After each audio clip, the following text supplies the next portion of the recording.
So hello everyone, welcome to our channel Legal Mind Map. I am Advocate Riya and welcome to our playlist of Constitution. तो ये video बाकी videos की तरह बहुत important होने वाली है, but no extra introduction. Let's start our video. So let's understand Article 3 now. Formation of new state and alteration of areas, boundaries और names of existing state. यानी कि आर्टिकल 3 बात करता है नई स्टेट के फॉर्मेशन की, कि नई स्टेट को किस किस तरीके से बना सकते हैं, उसकी बाउंड्रीज को थोड़ा सा ऑल्टर कर सकते हैं हम, जैसे कि बाउंड्रीज को चेंज करना हुआ, पहले कुछ ज्यादा एरिया था, अब हमने कम एरिया दे दिया उस स्टेट को, ठीक है, एक ही स्टेट में से काट के हमने दो स्टेट्स बना दी, या फिर दो स्टेट्स को मर्ज करके हमने एक ही स्टेट बना दिया। इस तरीके से हम चेंजेस कर सकते हैं विद इन आवर कंट्री, ठीक है, जो भी हमारा लैंड है, हमारी कंट्री का लैंड है उसमें। सो पार्लियामेंट में by law, first thing is form a new state. Parliament law के थ्रू क्या कर सकती है, नई स्टेट बना सकती है bye separation of territory, separation of territory के थ्रू फ्रॉम एनी स्टेट, और बाय यूनाइटिंग टू और मोर स्टेट, दो या दो से ज्यादा स्टेट्स को जोड़कर भी एक स्टेट बना सकती है, या फिर पार्ट्स ऑफ स्टेट, और by uniting any territory to a part of any state, किसी टेरिटरी को भी दो मतलब टेरिटरीज को अलग करके भी स्टेट बना सकती है, ठीक है, पहली चीज टेरिटरी को अलग करके भी स्टेट बना सकती है, स्टेट्स को ज्वाइन करके भी स्टेट्स बना सकती है, स्टेट्स और टेरिटरी को मिक्स करके भी स्टेट बना सकती है, मतलब चॉइस है इसमें, ये पार्लियामेंट के पास पावर होती है, प्रॉपर प्रोसीजर के साथ वो ये काम कर सकती है, यहाँ पे जरूरत पड़ती है तो ही ये काम होता है, ऐसे नहीं कि हम कुछ भी कभी भी उठा के किसी भी चीज को बदल देंगे, ऐसा भी नहीं होता है। So next is increase the area of any state, किसी भी स्टेट का एरिया इंक्रीज कर सकती है, कम कर सकती है किसी भी स्टेट का area, diminish the area of any state, alter the boundaries of any state, किसी भी स्टेट के बाउंड्रीज को ऑल्टर कर सकती है, थोड़ा छेड़छाड़ कर सकती है उसके साथ, यानी it depends, her bar situation पे डिपेंड करता है। ये अगर पार्लियामेंट के पास पावर है, इसका मतलब ये नहीं है कि वो करेगी ही करेगी, हमेशा जब ऐसी कोई पावर का यूज किया जाता है ना, तो उसके पीछे कोई ना कोई बड़ा या सॉलिड रीजन होता है। Alter the name of any state, ये तो हम कॉमनली अभी देख ही रहे हैं आजकल कि स्टेट के नाम भी ऑल्टर यानी चेंज हो सकते हैं। So provided that no bill for the purpose shall be introduced in either house of parliament except on the recommendation of the president, and unless where the proposal contained in the bill affect the area, boundaries or name of any of the state, the bill has been referred by the president to the legislature of the state for expressing its view thereon, with such period as may be specified in the reference, or within such further period as the president may allow the period so specified or allowed has expired. इसको हम अब आगे समझते हैं अच्छे से। मैंने इसलिए इसको नहीं समझाया बिकॉज मैंने पहले ही एक्सप्लेनेशन रेडी कर रखी थी आपके लिए, लेकिन मैंने फिर भी आपको डेफिनेशन पढ़ते हुए आर्टिकल 3 की काफी कुछ समझा दिया है, हम एक्सप्लेनेशन के साथ ही चीजों को और अच्छे से कवर करेंगे ना। Article 3 gives the power to parliament to recognise, यानी कि पावर देती है पार्लियामेंट को कि वो जो इंटरनल मैप है उसको पहचान सके, उसको बदलना है तो बदल सकते हैं। In simple words, parliament can create, remove, change और rename states whenever required. This provision is important because India is a union of states. ये provision इसलिए important है क्योंकि इंडिया तो states का समूह है, it is union of states and needs flexibility to adjust its boundaries based on language, culture, administrative convenience and political needs. So this concept is often described as flexible federalism. तो इस concept को हम और क्या बुला सकते हैं, हम फ्लेक्सिबल फेडरलिज्म भी बुला सकते हैं। जैसे एग्जांपल है, under article 3 parliament has several powers, it can form a new state, एक नई स्टेट बना सकती है, सेपरेट कर सकती है टेरिटरीज को जो कि ऑलरेडी बनी बनाई टेरिटरीज है फ्रॉम एन एग्जिस्टिंग स्टेट, जो स्टेट ऑलरेडी है मौजूद उसमें से, और by combining parts of different states, दो अलग अलग स्टेट्स हैं, ठीक है, और इनके पार्ट्स को कंबाइन कर दिया, या इन दोनों स्टेट्स को कंबाइन कर दिया, या फिर इनके कुछ पार्ट्स ले लिया इनमें से और उस पार्ट्स को कंबाइन करके एक स्टेट बना दी, ऐसा भी कर सकती है। तो for example Telangana was created in 2014, जो तेलंगाना है वो 2014 में बना था, कहाँ से, आंध्र प्रदेश से। So parliament can also increase the area of state by adding territory to it. अब जो एक स्टेट है उस स्टेट का एरिया और ज्यादा इंक्रीज हो सकता है अगर एक टेरिटरी भी पार्लियामेंट ऐड कर दे तो, ठीक है, ऐसा भी कर सकती है पार्लियामेंट। और decrease its area when a new state is carved, और एरिया कम भी हो सकता है कि इसी में से काट के एक नई स्टेट बना दी out of from it. Okay, so it can alter the boundaries of state to resolve dispute, तो वो चेंज भी कर सकती है बाउंड्री, जैसे कुछ स्टेट्स में कोई प्रॉब्लम चल रही है, कुछ एक स्टेट है जिसके मान लो कि इस पार्ट में कुछ दिक्कत आ रही है, ठीक है, सो जैसे गवर्नमेंट को लगा कि अब जरूरत है इस स्टेट को काट के अलग स्टेट बना दिया जाए ताकि इधर इधर का पार्ट जो है वो सेफ हो जाए, तो कर भी सकती है वो, यानी कुछ चेंजेस करना बाउंड्रीज में ताकि कोई जो डिस्प्यूट है वो रिजॉल्व हो जाए may be.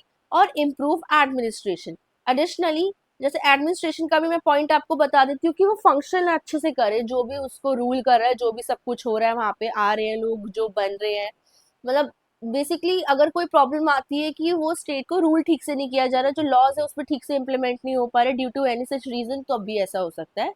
Now additionally it has the power to change the name of state, government के पास पावर है, पार्लियामेंट के पास पावर है कि वो नेम चेंज कर सकती है स्टेट का, such as Bombay being renamed Maharashtra and Madras being renamed, तो बॉम्बे को भी रीनेम किया गया था, महाराष्ट्र और मद्रास को भी रीनेम किया गया था, तमिलनाडु को भी किया गया था।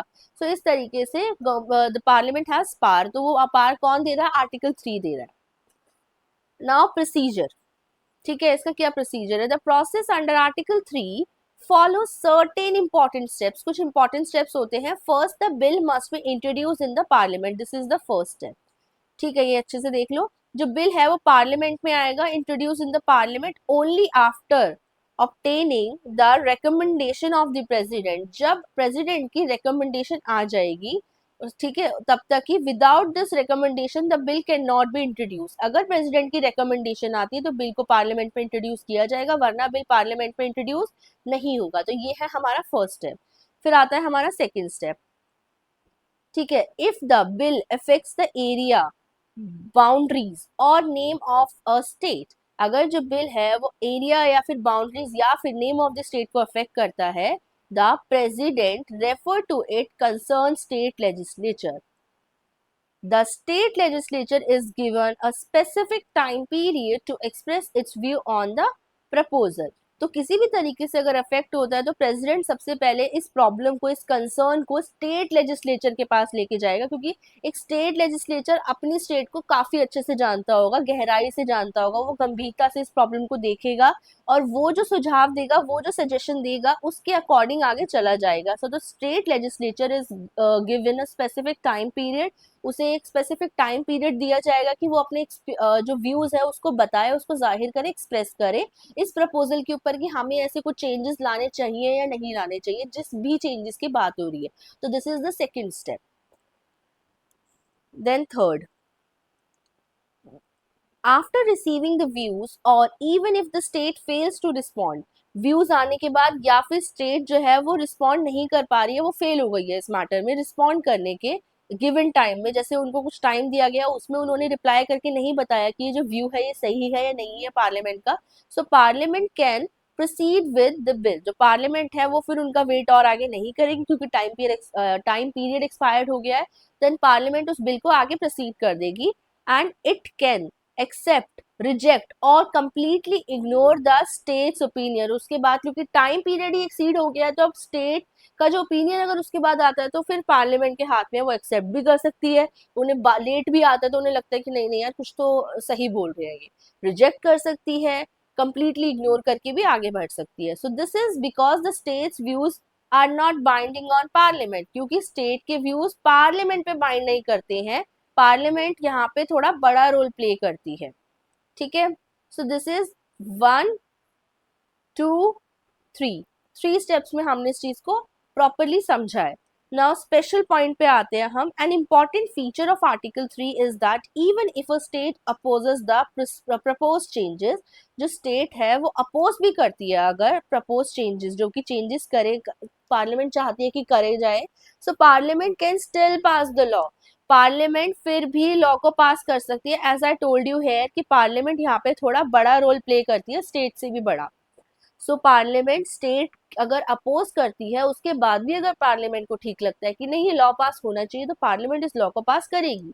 So this clearly shows that India has a strong central government. इससे क्या पता चलता है कि इंडिया बहुत स्ट्रॉन्ग है सेंट्रल गवर्नमेंट पे. And is not a strict federation. कोई स्ट्रिक्ट फेडरेशन के अंडर नहीं है. सेंट्रल गवर्नमेंट बहुत स्ट्रांग है इंडिया की. And the ultimate authority in matters of territorial reorganisation lies with the union. यानी कि जो अल्टीमेट अथॉरिटी है ना इस मैटर पे, जो कि टेरिटोरियल यानी ये जो स्टेट्स का हम चेंज कर रहे हैं, हम कोई टेरिटरी को स्टेट बना रहे हैं, जो भी हम कर रहे हैं, जितने भी चेंजेस हम कर रहे हैं, ये यूनियन के हाथ में लाया करता है. ठीक है, सेंटर इज कंट्रोलिंग एवरीथिंग. सो ये इस बात का मेक श्योर मतलब इस बात पर ध्यान रखा जाता है जब भी हम कोई भी लॉज कोई भी रूल्स देखते हैं. तो सो एक ये स्पेशल पॉइंट था और इस चीज का आपको पता होना चाहिए.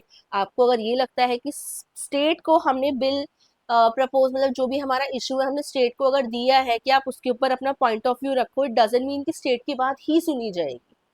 Okay, now union territory point. Let's come on Union Territory point. Article 3 also applies to the Union Territories. However, in the consultation process mentioned in the proviso, the term state does not include Union Territory. ठीक है, जो हमारा proviso था उसमें जो state है मतलब जो टर्म है स्टेट, उसमें यूनियन टेरिटरी इंक्लूड नहीं था. This creates a distinction. एक डिस्टिंक्शन बन जाता है स्टेट्स और यूनियन टेरिटरी के बीच में. इसका एक्सप्लेनेशन हम अच्छे से समझते हैं आप. जैसे कि इसका explanation 1 of article 3 clarify that the term state used in clause A to E includes union territories. ठीक है, और एक्सप्लेनेशन 2 क्या कहता है, further provides that parliament has the power to form a new state. Parliament के पास power है कि वो नई स्टेट बना सकती है यानी न्यू स्टेट बना सकती है, और union territory by uniting parts of the existing state. और अगर उन्हें कोई अगर यूनियन टेरिटरी भी बनानी है तो वो यूनियन टेरिटरी भी बना सकती है. कुछ स्टेट्स है उसके पार्ट्स को मिला के यूनियन टेरिटरी बनाना चाहती है तो वो भी बना सकती है. और यूनियन टेरिटरीज, अगर यूनियन टेरिटरी की जगह यूनियन टेरिटरीज भी बनाना चाहती है एक से ज्यादा यानी कि, तो वो भी बना सकती है. This expands the scope of parliament authority. तो ये चीज एक क्लैरिफाई करती है कि पार्लियामेंट अथॉरिटी की स्कोप कहाँ तक है, कितना ज्यादा एक्सटेंड हुआ है. Now important amendment. हम साथ में ही देखो आर्टिकल का मीनिंग हम समझ चुके हैं, बट हम साथ में ही इंपॉर्टेंट अमेंडमेंट्स को भी समझते हुए चलेंगे. Amendments, I hope you are clear, the corrections और the things which are added later to improve और to make the things better. और जहां भी लगा हो कि यहाँ पे ये चीज गलत है इस चीज को ठीक करना है तो अमेंडमेंट के थ्रू हम ठीक कर देते हैं. सो अमेंडमेंट्स हम ऑलरेडी पढ़ चुके हैं अपनी वीडियो में, मैंने बहुत अच्छे से इंट्रोडक्शन दिया हमारी इस प्लेलिस्ट का. So let's go at the constitution यानी फिफ्थ अमेंडमेंट की बात हो रही है यहाँ पे.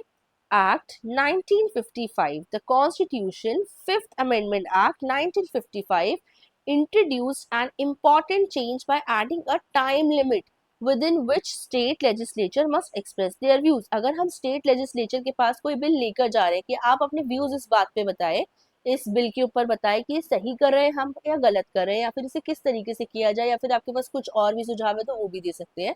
तो एक टाइम पीरियड उन्हें दिया जाता है, एक टाइम दिया जाता है, टाइम लिमिट, जो हमने अभी पिछले पॉइंट में भी पढ़ा था इस वाली स्लाइड में सेकंड स्टेप के अंदर. ठीक है, सो बिफोर दिस अमेंडमेंट, इस अमेंडमेंट से पहले कोई टाइम लिमिट नहीं हुआ करता था एंड स्टेट है ना वो लंबा कर देती थी प्रोसेस को डिले करके. ठीक है, so the amendment ensures that parliament could proceed even if the state did not respond within the given time. So amendment से ये बात हुई है कि अगर स्टेट लंबा टाइम ले रही है तो पार्लियामेंट ने जो टाइम दिया है वो एक्सपायर हो गया है, तो उसके बाद पार्लियामेंट स्टेट के ओपिनियन के बिना ही जो उनको ठीक लगता है वो उस बिल को उस अकॉर्डिंग पास कर देगी. Now the constitution 18th amendment act 1966 further clarifies that the term state. ठीक है, ये क्या क्लैरिफाई करता है कि जो टर्म है स्टेट जो आर्टिकल 3 में है उसमें इंक्लूड होता है यूनियन टेरिटरीज भी. अभी हमने ऊपर बात करी है not even in only territory. So ये जो वर्ड टेरिटरीज यूज किया गया है ना ये और ज्यादा ना जो पार्लियामेंट की पावर है उसको एक्सटेंड कर देती है और ज्यादा बड़ा बना देती है. So authorities to reorganise both state and union territories by combining और ऑल्टरिंग देयर टेरिटरीज. सो दोबारा मैं लास्ट लाइन पढ़ रही हूँ. It also confirm that parliament has the authority, parliament के पास अथॉरिटी है कि वो रीऑर्गेनाइज कर सकती है both states and union territories, state को भी और यूनियन टेरिटरीज को भी, उनको कंबाइन करके भी या फिर उनके अंदर कुछ चेंजेस करके भी, ठीक है। सो आई होप पार्लियामेंट की पार एकदम आपको यहाँ पे क्लियर हो गई होगी। बाकी जो इस पार का सम अप है वो आप फर्स्ट स्लाइड में देखेंगे ना, यहीं पे आपको पता चल जाएगा अगर आप इन पॉइंट्स को पढ़ लेते हैं ना अच्छे से, A B C D ये सारे क्लॉजेस को, यहाँ पे आपका सम अप है। ये आर्टिकल की जो लैंग्वेज है वो इतनी बुरी नहीं है कि समझ ना आए, बेयर एक्ट की लैंग्वेज से ही काफी कुछ क्लियर हो जाता है। फिर भी मैंने आपको एक प्रॉपर क्लियर एक्सप्लेनेशन दे दी है। Now related schedules. Article 3 is closely connected with certain schedules of the Constitution. Article 3 जो है वो कुछ schedules है Constitution के जिनसे connected है, जैसे first schedule contains the list of state. जो पहला schedule है उसमें list of state की बात की गई है and union territories, तो उसमें list of states और union territories को दिया गया है. Whenever a new state is created or boundaries are change, जब भी कोई नई स्टेट बनती है या फिर बाउंड्रीज जो है वो चेंज होती है, so the first schedule must be amended, जो पहला शेड्यूल है वो अमेंड किया जाता है अकॉर्डिंगली, ठीक है, उसको पहले शेड्यूल को अमेंड किया जाता है यानी चेंजेस किए जाते हैं उस according. So the fourth schedule deals with the allocation of seats in Rajya Sabha, के राज्यसभा में सीट्स कैसे एलोकेट होंगी when a new state is created, अब नई स्टेट क्रिएट हुई है तो थोड़ा तो सीट्स को इधर उधर हमें करना पड़ेगा उस अकॉर्डिंग, और the area of a state changes, या फिर किसी स्टेट का एरिया चेंज होता है तब भी हमें एलोकेट करनी पड़ेंगी seats. So the representation in the Rajya Sabha में also need to be adjusted, तो ऑफकोर्स न्यू स्टेट के अकॉर्डिंग जो रिप्रेजेंटेशन है वो भी एडजस्ट होगी राज्यसभा में। ये चीज हमें क्लैरिटी देती है और ये क्लैरिटी मिलती है फोर्थ शेड्यूल से। सो ये इसके रिलेटेड शेड्यूल्स थे। Now an important case law, the case of Babulal Parate versus State of Bombay. It is very important for understanding Article 3. During the reorganization of states, the government proposed changes to the boundaries of the State of Bombay. जब reorganize किया गया था ना state को, तो government ने ना कुछ चेंजेस करे थे बाउंड्रीज में, किसकी, बॉम्बे स्टेट की ना। बाबूलाल जो थे उन्होंने चैलेंज किया इस प्रोसेस को कोर्ट में। He argued that the opinion of the state legislature should have real importance and that parliament should not ignore it while making such decision. तो उन्होंने कहा कि जो स्टेट लेजिस्लेटिव कह रही है ना, लेजिस्लेचर जो कह रही है उस चीज को, उस बात को भी अहमियत दी जाए, उस बात को भी इम्पोर्टेंस दी जाए, पार्लियामेंट को उनकी बातों को, स्टेट लेजिस्लेचर के जो ओपिनियन है उसको इग्नोर करना सही नहीं है, उनको इग्नोर नहीं करना चाहिए। He believed that if a state disagrees with the proposed changes, those changes should not be forced upon it. उसको बिलीव है कि वो बिलीव करता है, उसने जो कोर्ट के सामने अपनी बात रखी कि अगर स्टेट किसी चीज के ऊपर डिसअग्री कर रही है, क्योंकि स्टेट लेजिस्लेचर का अपना एक बड़ा ओपिनियन मैटर करता है, वो स्टेट लेजिस्लेचर है, वहाँ की स्टेट के बारे में सब कुछ जानती है, उसका भी कोई औहदा है जो वहाँ पे अथॉरिटी है उसको दी गई है। सो उसकी बात को भी ध्यान रखा जाए और वो चेंजेस अगर वो मना कर रही है स्टेट करने को तो वो फोर्सफुली ना लगाए जाए। Now, however, the Supreme Court rejected his argument. Supreme Court ने उसकी argument को reject कर दिया. Court held that Article 3. Under Article 3, the role of the state legislature is only to express its view. कि अब आर्टिकल 3 के under जो role है स्टेट लेजिस्लेचर का वो सिर्फ इतना है कि वो सिर्फ अपना ओपिनियन दे सकती है, सजेशंस दे सकती है, अपने व्यूज को एक्सप्रेस कर सकती है, जो सिर्फ एक एडवाइजरी नेचर की है कि यू कैन जस्ट एडवाइज, अगर हमें आपकी एडवाइस माननी होगी तो फाइन, अगर नहीं माननी होगी तो हम नहीं मानेंगे। सो these views are not binding on parliament. So the court further clarified that the final decision making power lies with parliament. So therefore, even if a state opposes the proposal or does not agree with it, parliament can still pass the law or reorganize the state. सो ये जो judgement है बहुत important है और ये clearly establish करती है that India has a strong central structure. Important है टू अंडरस्टैंड कि इंडिया का सेंट्रल स्ट्रक्चर बहुत ज़्यादा स्ट्रॉन्ग है, सेंट्रल की पावर बहुत स्ट्रॉन्ग है और पार्लियामेंट एक अलग ही सुप्रीमेसी को एंजॉय करती है और खासकर इन मैटर्स में तो बहुत ज़्यादा। ठीक है, नाउ एक डिफरेंस वाली स्लाइड मैंने ऐड की है, जो कि मेरी लास्ट वीडियो में भी यही सेम स्लाइड थी, आर्टिकल 2 एंड आर्टिकल 3 के डिफरेंस की, जो मुझे लगता है बहुत इंपॉर्टेंट है टू अंडरस्टैंड। आर्टिकल 2 जो कि एक्सटर्नल फोकस करता है, डील्स विद न्यू स्टेट, नई स्टेट जो कि इंडिया से बाहर से हम लैंड उठा के बना रहे हैं, उसकी बात करता है आर्टिकल 2। आर्टिकल 2 हम ऑलरेडी समझ चुके हैं, अगर आपने नहीं वीडियो देखी तो please go and watch. And article 3 जो है वो इंटरनल स्टेट्स की इंटरनल चेंजेस की बात करता है, deals with changes within India like diving और मर्जिंग स्टेट्स, सॉरी डिवाइडिंग और merging states. Now trick to remember this, article 2 जो है वो एंट्री की बात करता है आउटसाइड इंडिया की, इंडिया से कोई लैंड हम अंदर लेके फिर उसका स्टेट बना दिया हमने, या union territory whatsoever. And article 3 talks about adjustments जो विद इन इंडिया होती है, इंडिया के अंदर ही, okay, inside. So I hope this is clear. नहीं क्लियर है, कुछ लगता है कि कुछ इंप्रूवमेंट चाहिए एक्सप्लेनेशन में या कुछ भी, तो let me know in the comment section please. Now there is a quick revision which I am just gonna read. Article 3 gives Parliament the power to create new state, alter boundaries, and change the name of the state. The bill for such changes require the recommendation of the President and must be referred to the state legislature for its views. However, those views are not binding on Parliament. वो views parliament पे binding नहीं है, ये हमने इस video में एक important बात सीखी है। This provision highlights the flexible of the constitution flexibility of the constitution and the strong position of the central government. Conclusion, so whenever you see a new state being created or the name of state being changed, remember that it is all done under Article 3 of the Constitution of India. It plays a key role, yani important role in maintaining unity while allowing flexibility in the country's structure. तो अगर आपको ये सारा कुछ वैसे तो बहुत simple language में समझ आ गया होगा, फिर भी ये सब हम अभी पढ़ चुके हैं तो कुछ नया नहीं है इसमें, ये सारा एक क्विक रिवीजन था जो हमने सीखा है कि आर्टिकल 3 की पार क्या होती है, आर्टिकल 3 क्या क्या कर सकती है। देखो इस वीडियो में हमने क्या क्या पढ़ा है, व्हाट आर्टिकल 3, उसकी पार क्या होती है, ठीक है। आर्टिकल 3 की कि वो नेम चेंज कर सकती है स्टेट के, दो स्टेट्स को मिला के एक स्टेट बना सकती है, यूनियन टेरिटरीज को मिला के एक यूनियन टेरिटरीज बना सकती है, काट के दो बना सकती है, ऐसे ऐसे करके, ठीक है। देन उसके अलावा हमने और क्या सीखा इसके अंदर कि क्या स्टेप्स होते हैं आर्टिकल 3 के अंदर अगर आपको ऐसा कुछ लेना है तो। फिर मोस्ट इंपॉर्टेंट थिंग हमने इसमें क्या सीखी, हमने दो अमेंडमेंट सीखी इसके अंदर, दो अमेंडमेंट सीखी हमने, सेकेंड अमेंडमेंट नहीं, दो अमेंडमेंट सीखी हमने अलग अलग।